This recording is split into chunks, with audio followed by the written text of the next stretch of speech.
허 박사가 스케줄 조정을 되게 강조를 하고 있는데 그 이유 중 하나가 아기를 좀 더 덜 울리기 위해서라는 걸 저는 나중에 좀 네. 깨달았거든요. 그 네, 이유가 네, 뭐냐 네. 하면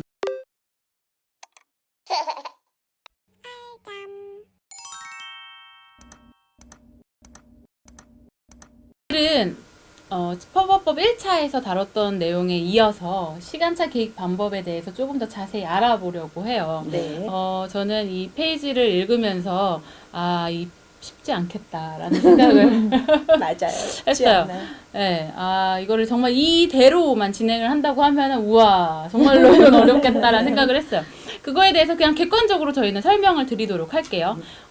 퍼버법 시간차 개입하는 방법은 네. 말 그대로 안아줘야만 하는, 예를 들어서 안아줘야만 하는 아기가 있다고 한다면 이 아이의 습관을 바로잡기 위해서 퍼버법을 적용을 할 텐데요. 아기가 스스로 잠들지 못하고 울어요, 아기가. 아니면 뭐 사납게 울거나 자지러지게 우는데 이 아이를 어떻게 해주는 게 아니라 부모님은 기다려 주셔야 합니다. 기다려 주는데 시간차 간격으로 기다려서 개입을 조금씩 해주는 건데, 그 개입이라는 것은 안아줘서 달래는 것이 아니라 그냥 옆에서 부드러운 목소리로 약간의 지지와 네. 응원 이 정도만 진행을 하는 거예요. 지켜봐 주다가 시간차를 두고 개입을 하는데 네. 개입은 안아주는 게 아니다. 아니죠. 네. 예를 들어서 너는 할 수 있어. 자신이 괜찮아. 없네. 1, 2분 정도 이렇게 지지를 해주는 건데요. 부모님이 이렇게 들어가서 확인을 하는 이유는 두 가지 이유가 있는데, 첫 번째는 아기가 지금 괜찮은지 확인함이 있고요. 두 번째는 아기가 엄마나 아빠가 너를 버린 것이 아니라는 것을 알려주기 위해서 이렇게 이 시간차 개입에서 가장 중요한 부분은 사실 엄마 아빠가 계획표를 세워야 됩니다. 주먹구구식으로 그냥 몇 분 있다가 이제 들어가 볼까? 해서 이렇게 들어가는 게 아니라 미리 짜여진 계획표를 통해서 그 계획된 시간에 매번 들어가서 체크업하고 네. 바로 얼마 있지 않고 나오는 게 네. 이 네네. 방법의 핵심이고요. 네.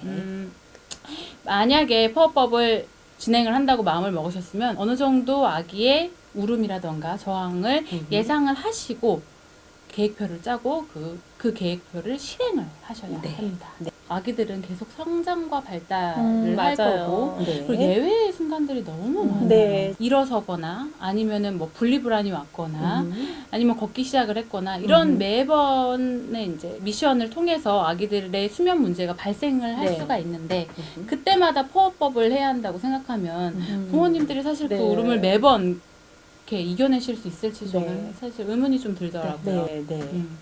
그래서 퍼업법 시작 전에 꼭 우리 아기에게 이 퍼업법이 정말로 필요한 것인지 네. 아니면 이 방법밖에 없는 것인지 좀 판단을 먼저 해보는 것이 꼭 필요할 것 같아요.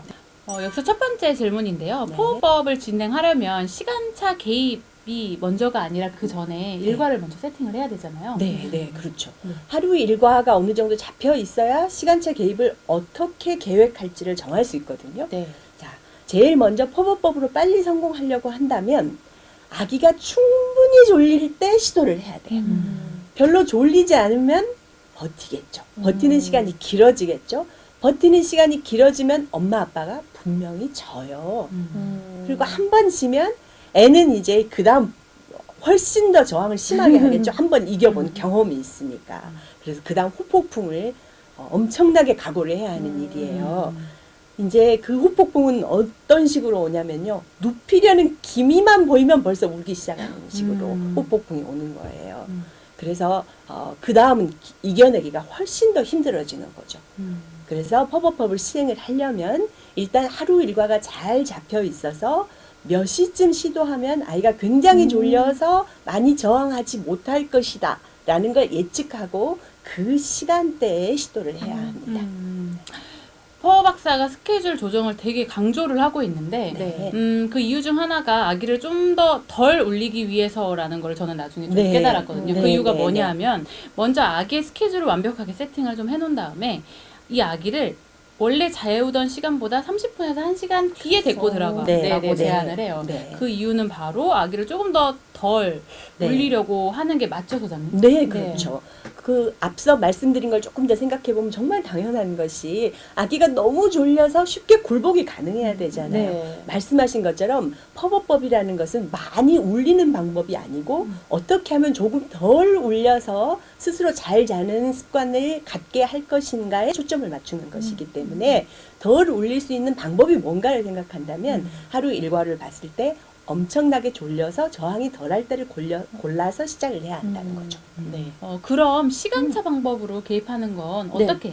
우선 아기가 밤에 깨서 울기 시작하면 점진적인 시간 간격을 두고 아기의 상태를 체크하고 그다음에 엄마나 양육자가 기다리는 시간을 정해놓고 그 시간부터 이제 파악하는 거예요. 그래서 얼마나 기다릴 수 있는지는 먼저 엄마가 자가 점검을 하신 후에 처음에 정한 시간을 간격을 두고 아이를 살펴보시면 돼요. 그래서 예를 들면 첫 번째는 1분 기다리셨다가 두 번째는 3분, 세 번째는 5분 정도 이렇게 시간 간격을 두고 시간을 점점 늘려가셔야 돼요. 그러고 난 다음에 제시한 표와 달리 시간이 길어도 아이가 3분 이상 못 버틴다라고 하면 내 아이한테 맞는 시간을 조정해서 네. 다시 시작하시는 것이 좋습니다. 만약 오늘 목표한 시간이 10분이 최대치였다고 네. 한다면 그 최대치가 지나면 어떻게 해요? 우선 어머니께서 10분 기다린다고 정해놓으셨다면 10분은 더 이상 넘기지 말으셔야 돼요. 그래서 아이가 울음이 그치거나 더 울더라도 10분을 정해놓으셨다면 10분 됐을 때 항상 아이를 체크하는 게 중요해요. 쉽지 않겠어요. 네, 10분 못 참아요. 저는 매 10분마다 체크를 해야 되는데 사실 아이의 울음이 소강 상태가 좀 진행이 좀 되면 모를까 계속 울음이 거칠어진다면 사실 매 10분마다 계속 들어와서 체크하는 엄마의 입장도 네. 그쵸. 네, 만만치는 않겠어요. 네, 퍼버법 성공이 사실 쉬운 일은 아니에요. 네. 그렇다면 들어가서 체크업을 할 때는요 얼마나 기다려줘야 할까요? 네. 얼마나 기다려주고 다시 아기 곁을 떠날 것인가를 생각하려면 우리가 퍼버법을 하는 목적을 먼저 꼭 놓치지 말아야 돼요. 지금 양육자의 역할은 아기 울음을 멈추게 한다거나 재우고 나오는 게 목적이 아니잖아요. 네. 그냥 지지를 해주는 것이 목적이잖아요. 그렇게 생각한다면 아기가 잠들 때까지 기다려서는 안 되겠죠. 네. 그래서 지지는 보통 1, 2분을 초과하지 않도록 합니다. 파워법의 경우에는 3, 4일 정도면 효과가 좀 나타나기 네. 시작을 해야 하고요.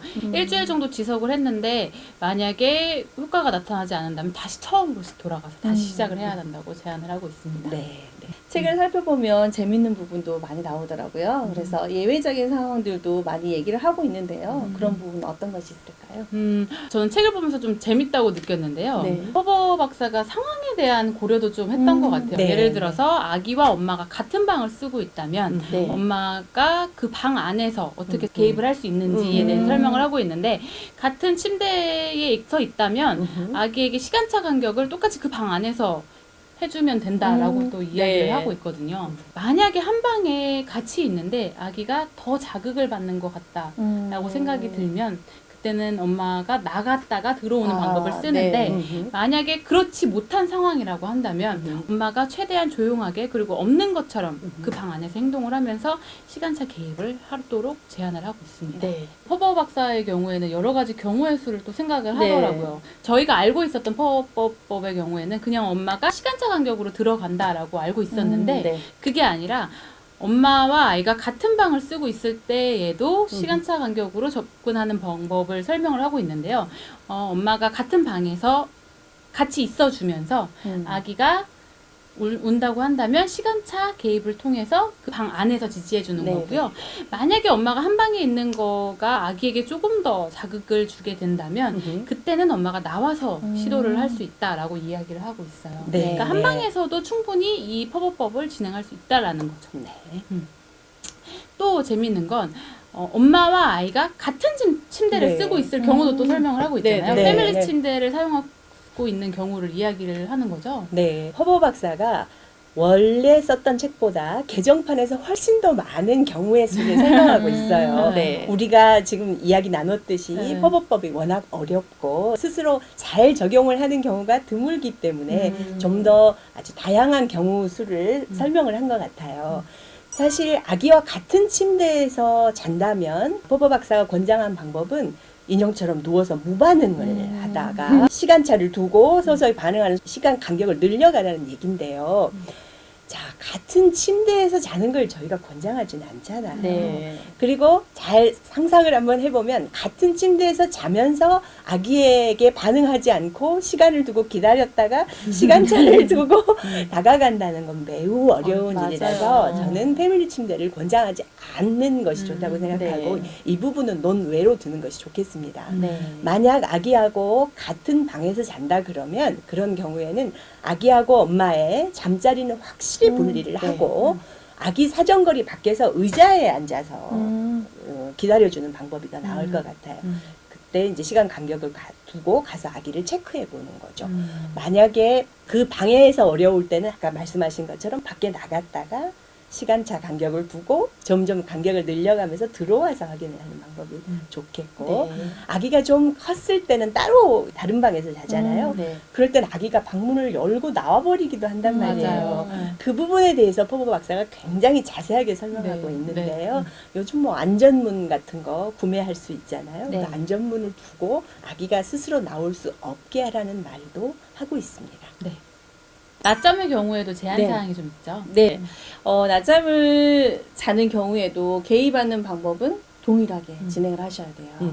단 30분 정도를 충분히 자고 일어났는데 다시 연장이 안 될 경우에는 차라리 데리고 나와서 다음 일과를 진행을 하고 네. 다음 낮잠에 또 동일한 방법으로 개입을 하시면 좋을 것 같아요. 그리고 이제 아이가 피곤하고 울다 지쳐서 잠이 들다 보니까 좀 길게 자는 경우에는 내버려 두시지 마시고 깨워서 다음 일과를 시작하시고 일과 자체가 깨지면 네, 안 안 된다는 되니까요. 말씀이죠. 그리고 네. 이제 너무 길게 자더라도 보통 아이들이 오후 4시가 지나면 더 이상 잠을 재우지 않도록 좀 네. 주의를 하셔야 될 것 같아요. 네, 밤잠에 지장을 네, 주니까요. 맞아요. 네, 낮잠의 경우에는 밤잠과 완전히 동일하게 하기는 어려워요. 어렵죠. 네. 또 재밌는 부분이 있었는데 낮잠 같은 경우에 매일 재우던 방에서 너무 잘 안 잔다고 한다면 네. 잠자리를 한번 바꿔보라는 네, 네, 네, 맞아요.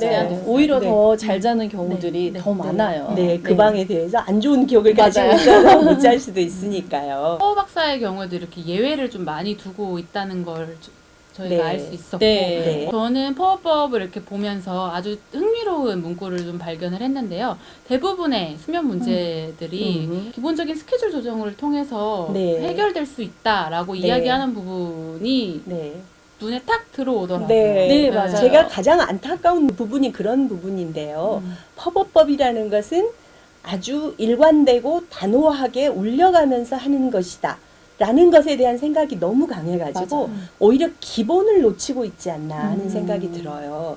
기본은 하루 일과를 규칙적으로 하면서 아기의 리듬에 맞게 하는 것이거든요.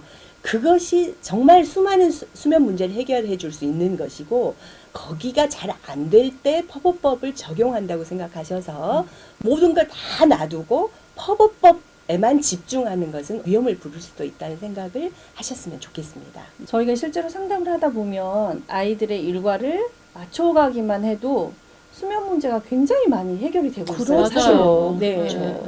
굳이 울릴 필요까지는 맞아요. 없는 상황들이 훨씬 더 많은데 네. 그 전에 파워법을 먼저 생각하시다 보니까 맞아요. 문제가 좀 네. 생기는 것 같아요. 네. 이번에 이제 파워법에 대해서 좀 정리를 해보자면 첫 번째 파워법 시행 전에 꼭 선행돼야 될 사항들이 이루어졌는지 네. 먼저 꼭 확인을 해보시고 1편을 확인해 보시면은 네. 그 선행사항이 무엇인지 확실히 좀 네, 아실 네, 수 두 있으실 표를 것 꼭 같고요. 같이 보시기 바랍니다. 두 번째는 아기 일과가 어느 정도 완성이 된 다음에 시도해 볼 수 있는 방법. 네. 네. 세 번째는 주 양육자의 의지와 일관성이 정말로 강하지 않다면 네, 파워법보다는 안누법으로 시도해 보시는 게 네. 조금 더 나을 것 같다는 생각이 들고요. 섣부르게는 하지 마세요. 그리고 주 양육자의 의지는 있으나 가족 내에 협의가 이루어지지 않으면 사실 이 방법은 실패할 경우가 되게 많기 때문에 맞아요. 네. 이 경우에도 사실 좀 제한 드리지 않고요. 남편과의 관계가 안 좋은데 아이와의 관계도 좋을 리가 없거든요. 마지막으로 파워법의 경우에는 모든 아이들에게 통하는 방법은 아니에요. 아니죠. 네. 네. 파워블로거라든지 여러 가지 네. 블로그를 쓰시는 분들이 파워법으로 성공했어요의 성공담은 정말 하나의 맞아요. 성공담일 수 있거든요. 네, 네. 그래서 네. 꼭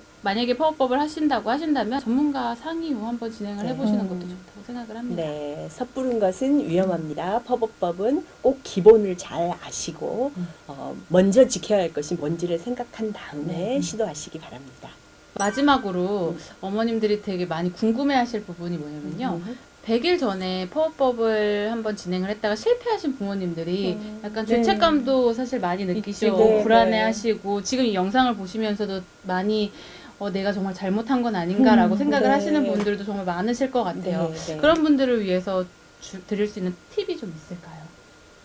이런 분들 정말 많죠. 네, 네, 네. 팝업법을 하다가 실패를 했다 그러면 아이는 지금 훨씬 더 극렬하게 저항을 하고 있는 단계일 것이고 그러면 내가 아이에게 뭘 잘못했나, 아이가 나를 싫어하면 어쩌나 이런 죄의식을 아마 가질 수 있을 거예요. 네.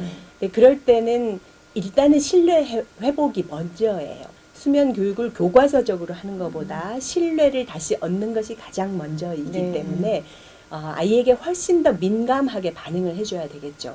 아이에게 민감하게 반응을 해주라고 할 때 엄마들이 흔히 잠자리에서 반응을 자꾸 생각하시는데요. 그게 아니고 낮에 깨어서 놀 때 훨씬 더 민감하게 반응하는 겁니다. 네.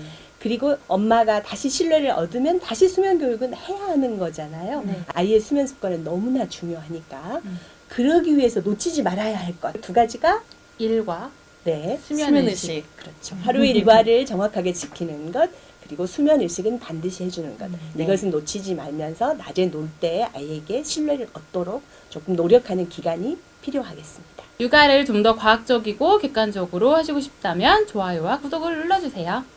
꿀잠은 알잠. 좋아요, 구독!